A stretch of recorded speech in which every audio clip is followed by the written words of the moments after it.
Hi, and welcome to the first ever episode of Cosmic Currents, a podcast about surfing, spirits, and the stories that connect us all. So, starting a podcast has been something I've wanted to do for a while and always was just able to convince myself that it wasn't the right time or that I should do other things. I don't know. And I think most people can relate to that. You have something that you feel like you want to do and you convince yourself not to. And this kind of completely connects to the topic that I want to explore today, which is, where do thoughts and emotions come from? Now, this may sound like, well, that's a big question, or this may sound like that's a really stupid question. Like, we think them, we make them, they come from us. And I feel like that's not true. And the question is, like, are our thoughts and emotions, are they really ours? Like, do you really believe them? Or like, do you really believe that they're truth? Or do you think that maybe they are energy just passing through? Energy maybe we've picked up from other places. And this is not to say that it's always bad or that it's always good. Maybe it's an experience we share, like love. But if these thoughts and emotions are just passing through, if it's just energy passing through, we essentially get to decide who we invite to stay. Like, who do we let in, or what do we let in?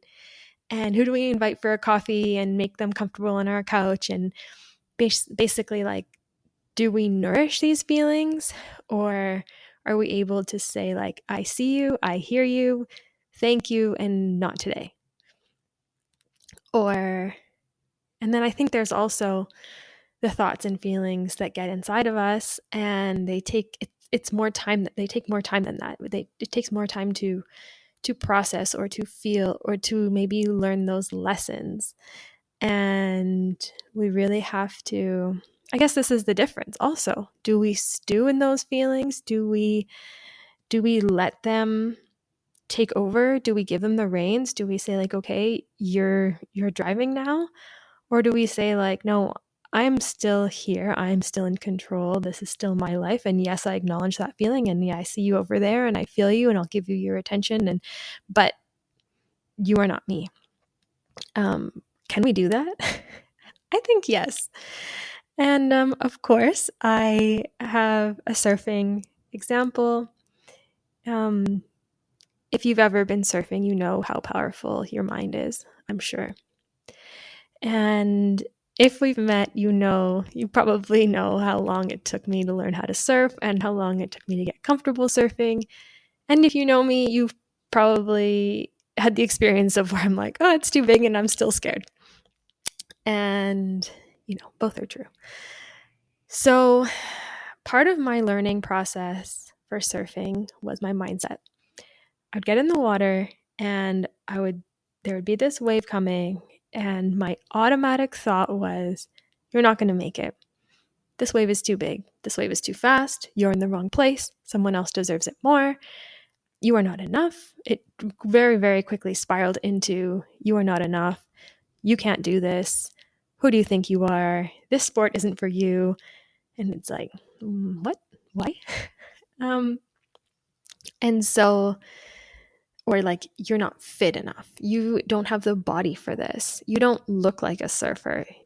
Like, there were so many intrusive thoughts.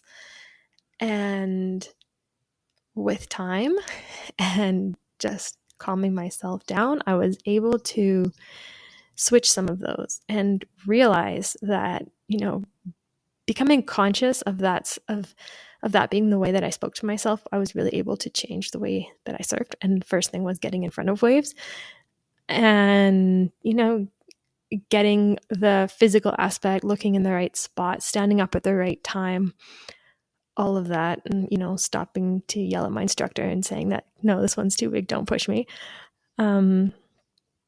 All of that stuff aside, I really had to retrain my mind and not let those automatic intrusive thoughts just pop up, because they were what were holding me back 100%.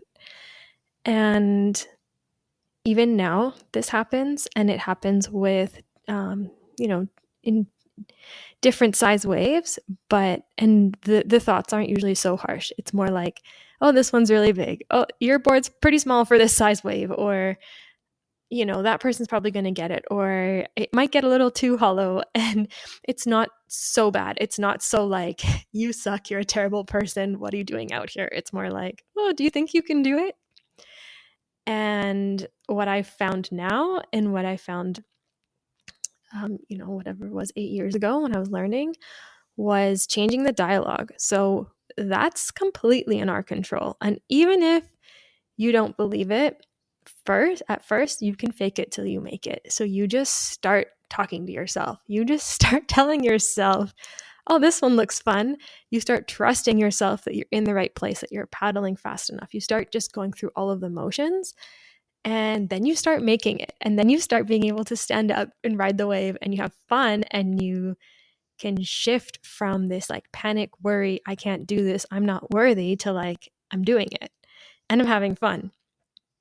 And the fake it till you make it thing, I mean, I didn't come up with that. When I was doing my yoga teacher training, I had an Indian meditation teacher, and I just felt like I could never drop in. And I was just sitting there with my eyes closed, like, that's it, breathing. And I remember asking him, like, how do you do this? And he just told me, fake it till you make it. And I just thought that's a very appropriate thing to do. Like, what else are you going to do, right? You're just going to go through the motions until it actually happens. And I just want to put that reminder out there today that your thoughts are not necessarily the truth. Your emotions are not necessarily true. And what is true is up to you to decide.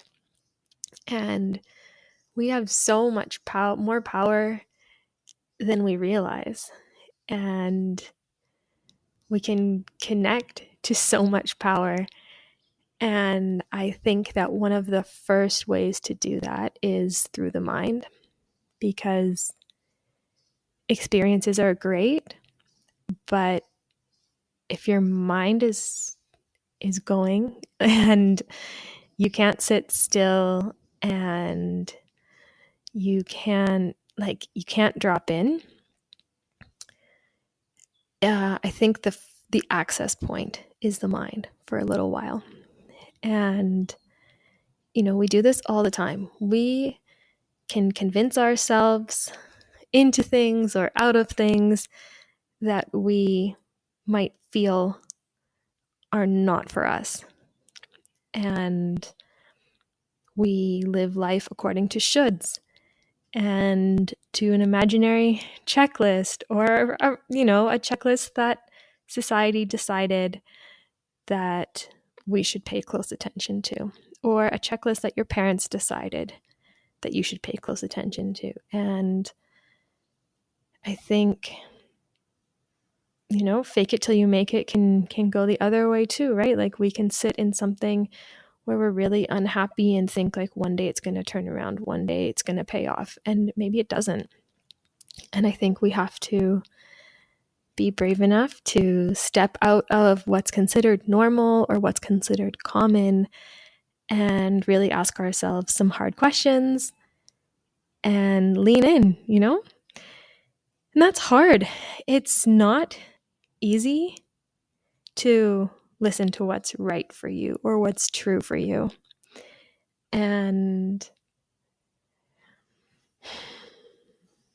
But it's possible. Like, you can do it. I think that having the right people on your side, having the right community around you, and these practices are so important. Like, I did not ever think that I would have ever talked about surfing as a practice. Like, lifestyle, yes, 100%. I could see that from the moment I moved to Peru. If you don't know me, I have lived in Peru for the past 11 years. And for the first 3 years, I didn't really surf. I tried and it was really hard, and I floated around, and I kind of just thought I would pick it up, but I wasn't really trying that hard, and I was very scared. And I had this this thought pattern that was kind of sabotaging everything. And oh my gosh, where was I going with this? But Cosmo, I don't know if you could hear Cosmo just do one of his shakes. Anyway, the point is that we can all do things that we think we're not capable of. And oh yeah, and I never thought that surfing would become this spiritual practice. And I could see it start to unfold for me as this personal development thing. And I could see how people felt connected through surfing, because the first thing people will say is, well, yeah, you're so connected with nature. You're one with nature. And yeah, of course you are. Like, you are riding this cosmic current of energy, a wave, right? Like, it's so powerful, and you feel this connection. And like, that is one of the things that makes surfing so incredible, is like, you are just literally one with nature, riding this wave. There will never be the same wave twice. And in that, on that side of it is incredible, right? And then there's this side of surfing that, if you pay really close attention to, it will pull out these parts of you that you did not realize you still had work to do around. It can pull up fears, it can pull up subconscious beliefs, and then there's like, what about when you surf really well when you're by yourself, and then there are people watching you, or you're in the water and you're the only girl and there are 15 guys in there, and how do you start to talk to yourself? How do you start to interpret the situation? How do you start to feel? Or this really cool thing happens at some point when you're surfing, because when you start surfing, you assume everyone's better than you and everybody knows more than you. And if you stick with it for long enough, even when you're still a beginner, you're going to start to notice how that changes, how your view on it changes. And you'll be able to point out to yourself, hopefully to yourself, the mistakes other people are making. You'll be able to notice, okay, that person knows what they're doing because, they have their feet together and they have their chest lifted, and I can see how they're waiting for a good wave and this and that. But those things you're not really aware of at the beginning. And you start to see this progression. But surfing, and I think it's the combination of all of it, the combination of being in the water, being just so connected to nature, to this energy that's just so much bigger and more powerful than you, but yet not, because we are all, I guess it depends on what you believe, but that energy is in you as well.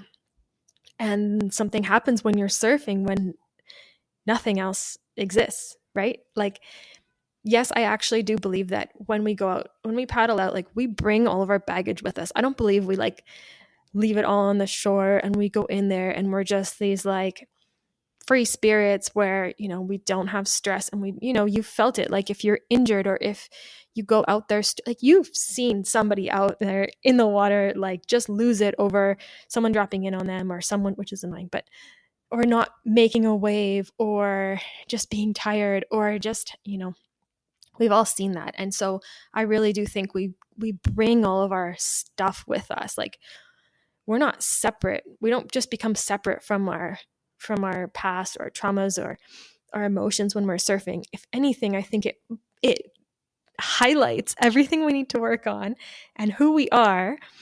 And a lot of people say, like, everyone's selfish in the water. Like, everyone has their like more selfish side out when they're in the water. I don't know, sometimes. But there can be this moment when you're surfing, when it is just you and that wave and the board, and you are just flowing and you're one, and it's incredible.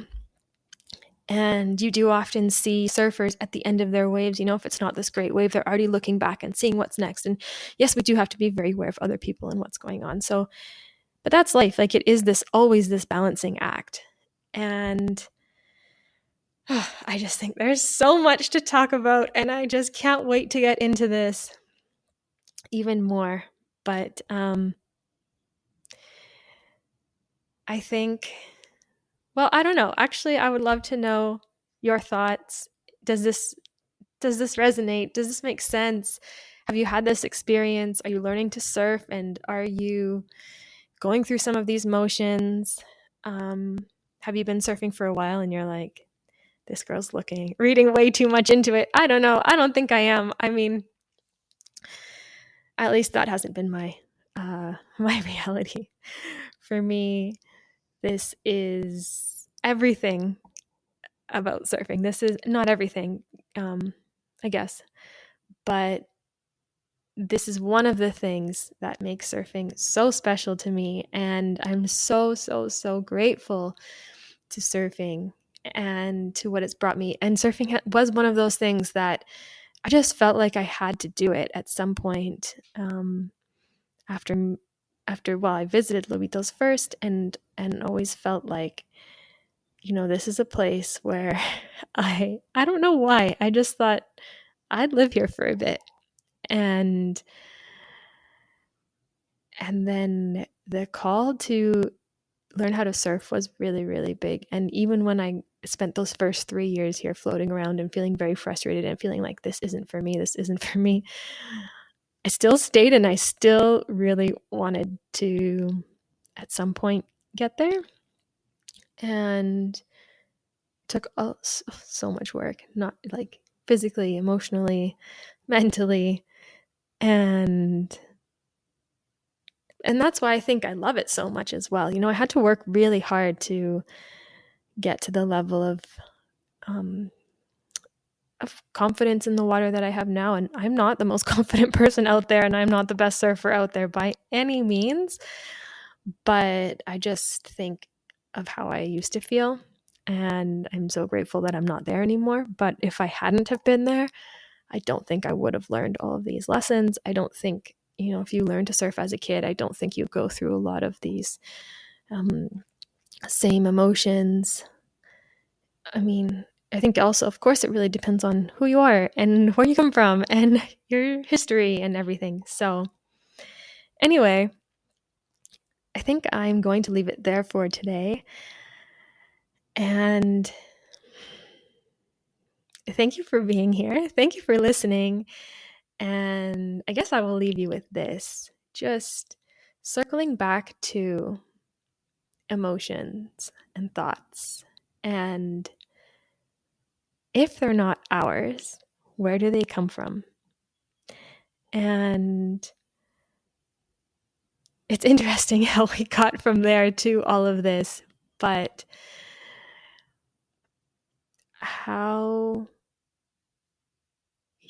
where did that self-sabotage even come from? Because that doesn't seem very, very in our human nature, right? Like, maybe it's a protection thing, like, oh, I don't want to have my expectations too high, or I'll kind of prepare myself for when I don't make this wave or when someone else gets it. So I could see that, I guess. But why think that when you can think like, oh, I could totally get this. This wave's going to be awesome. Like, I'm having so much fun, So I don't know. I can leave you with that to ponder. And, if you have gone through this now and have these same questions as I do, is where do these thoughts and emotions come from? And are they really yours? And do you really believe them? Or, are you inviting this energy to stick around? Like, are you nourishing this energy so it finds a home in you? And, then the more comfortable it gets, maybe the harder it'll be to kick out later. I don't know. So I guess I invite you to consider your thoughts and your emotions, and especially the intrusive ones. I'm not asking you to question like what you love and admire and feel drawn to. More so like what sticks around that you kind of wish wouldn't, and what role do you play in that? All right. That's all for today.